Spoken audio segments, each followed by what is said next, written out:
টিভিতে বসে যে যারা আজকে টিভিতে বসে হঠাৎ করে গণতন্ত্রের কথা বলেন, হঠাৎ করে বলেন ছি ছি ছি মমতা ব্যানার্জি কি করছে, বাংলায় মানুষ কথা বলতে পারছে না, তাদের মনে হয় কান ধরে এনে এই নানুরে ঢুকিয়ে দেওয়া যে দেখ কতগুলো মা আজকে তাদের সন্তান হারা হয়েছে, দেখে যা বাংলার কি অবস্থা ছিল, তোদের লজ্জা লাগা উচিত। লীলাবতী সাহা আছেন এমএলএ, আপনারা সকল এখানে আছেন।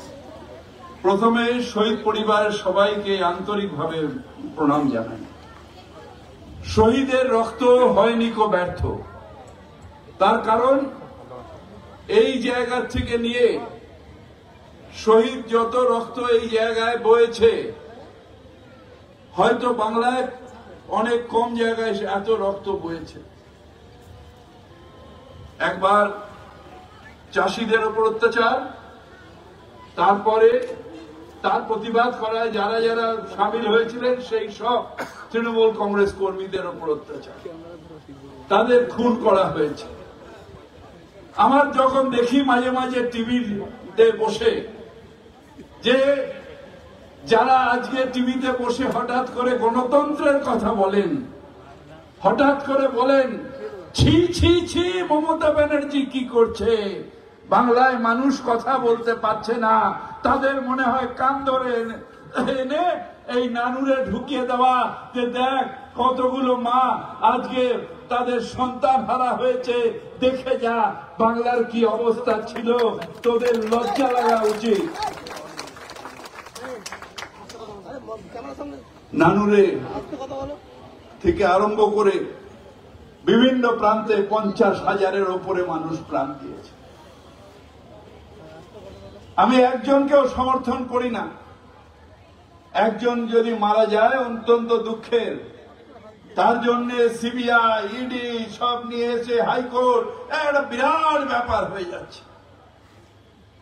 আর যখন নানুর থেকে আরম্ভ করে 21শে জুলাই যখন তখনকার যুব কংগ্রেস এবং এখন তৃণমূল কংগ্রেস তাদের যখন প্রাণ গেল, তখন বিচারের বাণী নীরবে নিভৃতে কাঁদছিল। তখন সিপিএম এর বিরুদ্ধে কথা বলার ক্ষমতা না বিচারের বাণীর ছিল, না পুলিশের ছিল, না কারোর ছিল। বিচারের বাণী পায়নি, আজকে এরা পেয়েছে। যখন বাংলা থেকে আপনারা সিপিএম কে তাড়িয়ে বিধানসভায় শূন্য করে দিয়েছেন, সেই জন্য বললাম শহীদের রক্ত হয়নি কো ব্যর্থ, শহীদের রক্ত হয়নি কো ব্যর্থ। নিশ্চিতভাবে যখন দেখি টিভি চ্যানেলে বসে নাটকগুলো, আনন্দদের বসে নাটকগুলো যখন দেখি, তখন মনে হয় এরা গান্ধীজির বাঁদর নাকি, যে চোখে দেখতে পায় না, কানে শুনতে পায় না, বলতে পারে না, গান্ধীজির বাঁদর হয়ে থাকছে, টিভি চ্যানেলে হঠাৎ করে মমতা ব্যানার্জির কথা বলছে। আমরা আপনাদের কাছে নিশ্চিতভাবে সিপিএম কে আপনারা শূন্য করে দিয়েছেন। এই জায়গায় কত রক্ত ভেসেছে, কত রক্ত, কত মায়ের কান্নায় এই জায়গা ভিজেছে। তাই এই পুরো আপনাদের সকলকে প্রণাম করি। আপনারা ছিলেন বলেই আমাদের সেই লড়াই সফল হয়েছে, মমতা ব্যানার্জির সেই লড়াই সফল হয়েছে।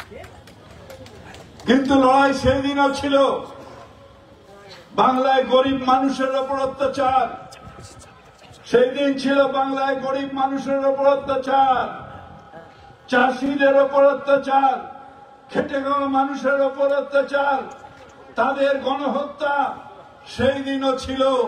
আর আজকেও বাঙালিদের ওপরে অত্যাচার হচ্ছে সারা ভারতবর্ষ জুড়ে।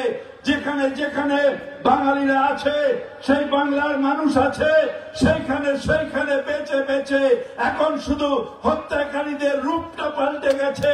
এখন যারা করছেন তারা হচ্ছেন, আজকে বলছেন বাঙালি আর অবাঙালির ভেদ করার চেষ্টা করছে।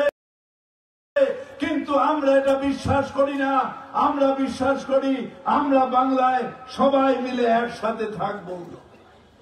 তাই এখানে যখন মমতা ব্যানার্জি আসবেন কালকে, সেই মানুষটার কাছে, তার পায়ের কাছে প্রণাম করে পদযাত্রা করবেন আমাদের কবিগুরু রবীন্দ্রনাথ ঠাকুর, যিনি বলেছিলেন বাংলার মাটি, বাংলার জল, বাংলার বায়ু, বাংলার স্থল পূর্ণ হোক, পূর্ণ হোক, পূর্ণ হোক হে ভগবান।